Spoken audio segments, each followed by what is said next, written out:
That is the worst feeling ever. It sucks. You feel so scared and just This video is the start of a brand new series I'm doing called Across the Veil, a Field Guide. As you may know, I'm a psychic medium. I was born a psychic medium, and I'll definitely do another separate video that describes my life and how I've kind of grown up with this ability. But for now, I will be talking about the different kinds of entities that I've encountered in my work. At the start of every video, just in case you guys watch these out of order, I want to highlight some foundational concepts that'll kind of help set up what I'm about to talk about. Different entities live in different dimensional planes.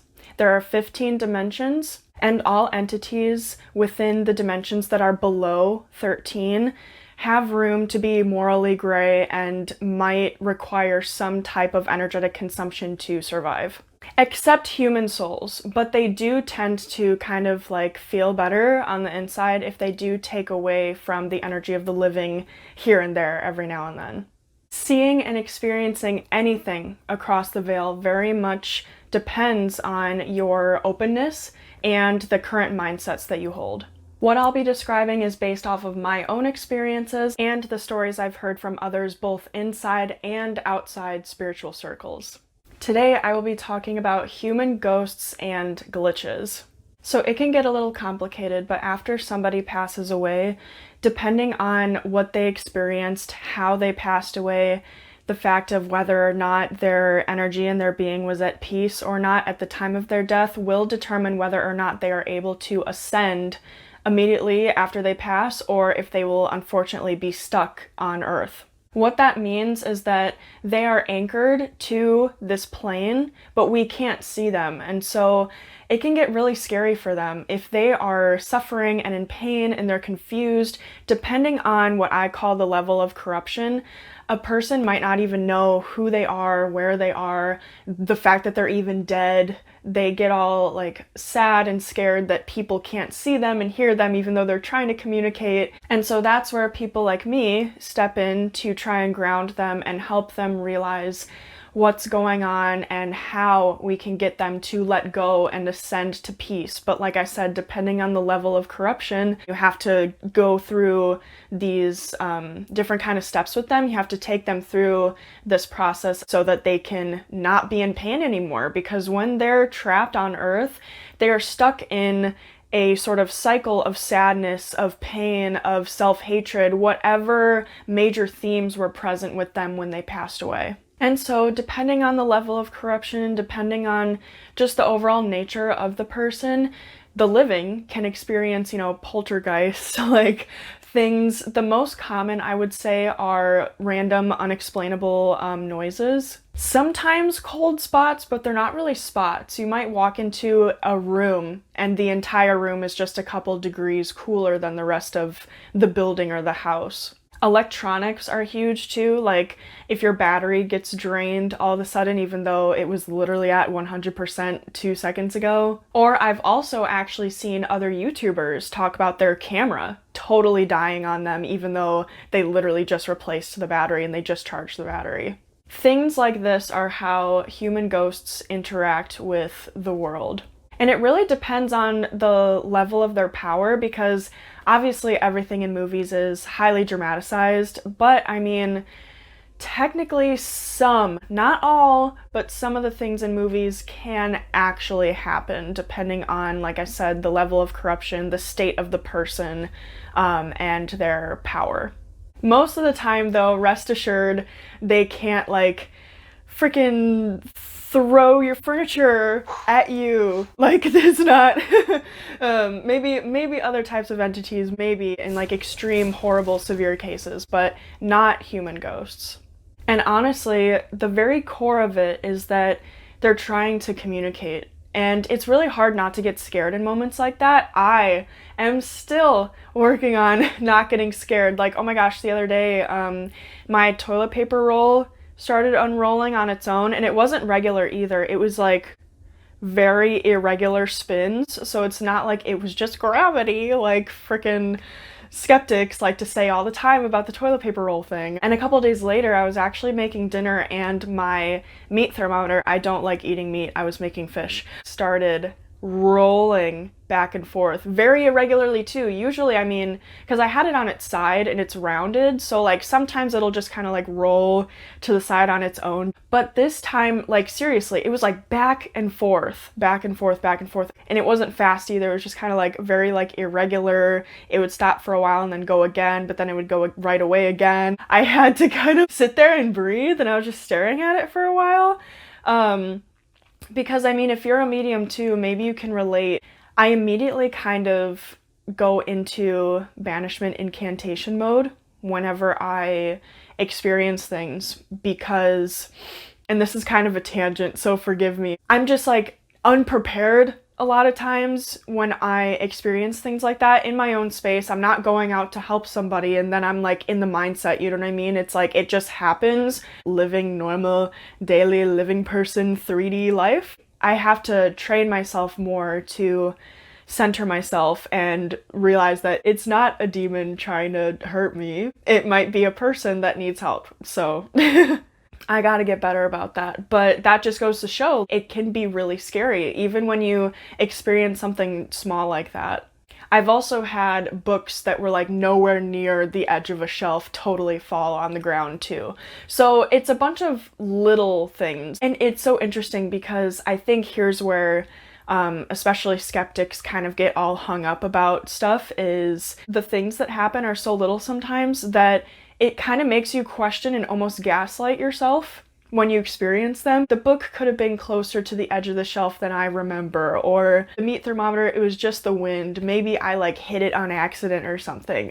You can really kind of like, and it might, I'm not going to get into it, but it might kind of attest to society. General society, at least in America, is not very open to the discussion of the paranormal. A lot of very important material gets shadow banned and censored.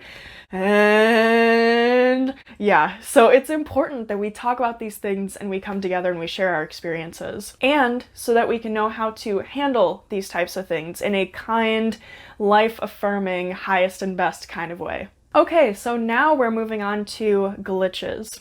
They are a semi-human entity, humanoid, but they're like this weird in between. I'm not going to categorize them as demons or non-humans or multi-dimensional beings because like they're not. I mean, they're very humanoid and they're a little interesting. So I'm going to explain it to you. A glitch is, in my experience, the most unstable form of entity across the veil.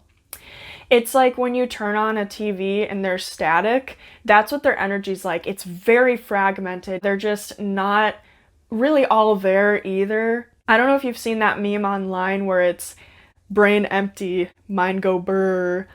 Honestly, that's kind of what glitches are like. They're the type to just like stand there and stare at you. As I was saying, different types of entities live in different dimensional planes. Each type of entity has a certain level of edginess that they bring, or like fear that they instill in the living with their presence. The most mild form of a human ghost, that edginess that they bring is nowhere near the baseline of the most mild form of glitch, the edginess that brings. It's just kind of unsettling. It's almost as if they're in slow motion because they just stand there, they barely really move, and if they do move, just particles, molecules, just like unstable. They barely have a form energetically. They don't know who they are, where they are, what they are, or how they are. They don't know anything. I mean, at least in my experience, there's just like nothing there. They have shown some signs of, I guess, interaction and curiosity with their environment. Maybe they'll peek around a corner at you and just stay there. Whereas like human ghosts, you might see something in your peripheral, but then when you go to check, it's gone. With a glitch, it's like they're so slow. Like if you do see one, you'll see it for a while. It won't try and like hide from you. Even though by nature they do lurk. They don't look like smoke or anything. That's not what I'm saying. It's like TV static. I wish that I could explain it better. Hopefully that makes sense. Usually I would say that glitches are more of passing spirits, so they don't stay in one place for long like a human spirit would. So usually if you stumble upon one, y'all's just crossing paths. They're not going to stay and bother you really, and if they do, just do a simple cleanse and they'll totally be gone really easy. If you personally are experiencing poltergeisty kind of things in your home and you're kind of nervous, you don't know what it means, and you don't really know what to do, here's a couple things you can do. So I think the first step that usually fixes the problem is to cleanse your house. Now, do your research, please. White sage, for instance, is appropriated. It is an indigenous sacred herb, and a lot of mainstream metaphysical stores sell it. It is over-harvested. It is endangered now because people are mass selling it. So please look into some other options. I can name a couple here too. For me, I've learned that the highest frequency essential oil is frankincense. And frankincense is a resin by nature, so you can get the resin too. I don't know how to burn resin personally, but it has a very high frequency. It cleanses so deeply and so effectively, so you can diffuse it in an essential oil diffuser, or you can burn the resin. Cedar is also good. You can find bundles of cedar at certain metaphysical stores. Rosewater spray is something that you can spray in your energetic field and on your body to kind of help rejuvenate yourself and kind of separate any ickiness away from your field that you might be feeling trying to come in. And then herbs like lavender could really help give a more gentle push away for the spirit, especially if they're a human. It might help them feel more peaceful feelings, and then they can leave instead of being like, so, but any of those herbs that you choose will be effective. Cleanse your house, cleanse your room, open the windows while you do it too. That's a big thing so that all the energy can get out.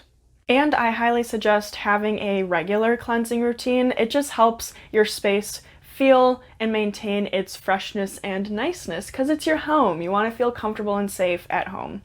But if you've continually cleansed and you're still kind of feeling a type of edginess in your space, or you're still experiencing some of the poltergeisty stuff, depending on the severity of the situation, like, please only do what you feel safe doing. But firstly, you can acknowledge the spirit out loud, even though you might not know where they're located at that moment, or it might feel a little weird at first. Like, talk out loud. Just talk in the room or in the space where you think the energy is the strongest, or even if you don't even know that, just start talking. They'll hear you. Again, only say what you're comfortable saying. Be honest. Be like, hey, I'm a little freaked out. This is my home. Like, if you could please leave. And if you are religious and if you believe whoever you worship, you know, Jesus or Crystalla or your deities, you can even mention them too, like, hey, so-and-so, please protect me, please protect this space, please help this soul move on, please have this thing leave me alone, or like just something, you know, say that out loud in your space. And so then if that still doesn't work, and especially if you start to feel more scared after that, because here's the thing, I mentioned edginess earlier, and what I mean by edginess is that, and maybe some of you can relate once I explain this, is that when you have something in your house that you can't see, but you can feel it, and things are happening, like in your environment with the poltergeisty things and stuff, your energy and your body just doesn't feel at ease. That's what I mean by edginess. And definitely, depending on where an entity is dimensionally and how powerful it is and whether or not it's human, definitely can determine the amount of edginess that you feel. Like, for instance, in my next video, I'll be talking about demons and siphons. That is the worst feeling ever. It sucks. You feel so scared and just so definitely, depending on the type of entity you're dealing with, will determine the level of edginess, but also if an entity is provoked, no matter what type it is, it can still kind of make you feel just that bit more edgy or scared. So in that case, if you cleanse, if you've spoken out loud, if you've called upon God or your deities or Jesus or whatever you believe in, and it doesn't seem to be working as well as you would like, then who are you gonna call? But no, seriously, they're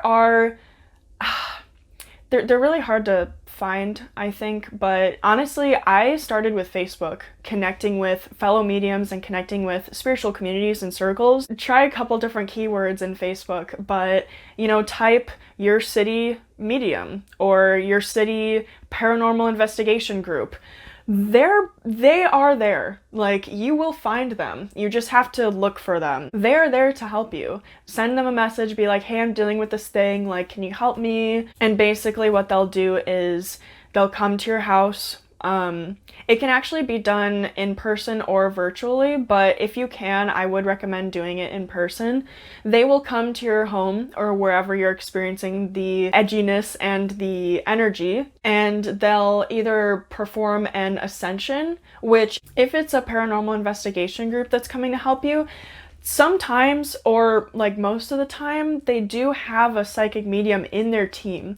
So I'm sure that they can totally take you through the process of helping the spirit that's in the space ascend, which is ideal because, you know, we don't want other people to get scared by this, but also we don't want that soul to just be in agony because, like I said, when they're stuck on Earth, they are trapped in not only this plane, but like the loop of whatever horrifying, sad themes were present during their passing. And so they'll either do an ascension or a banishment for you. Don't be afraid to kind of go out there, search.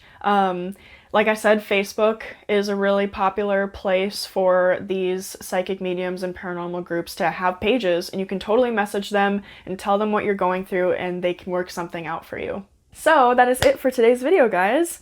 If you have any questions or if you have stories, please go ahead and put those down in the comment section. If you liked this video and found it helpful, please go give it a like. Wishing you a great rest of your day, and I'll see you soon.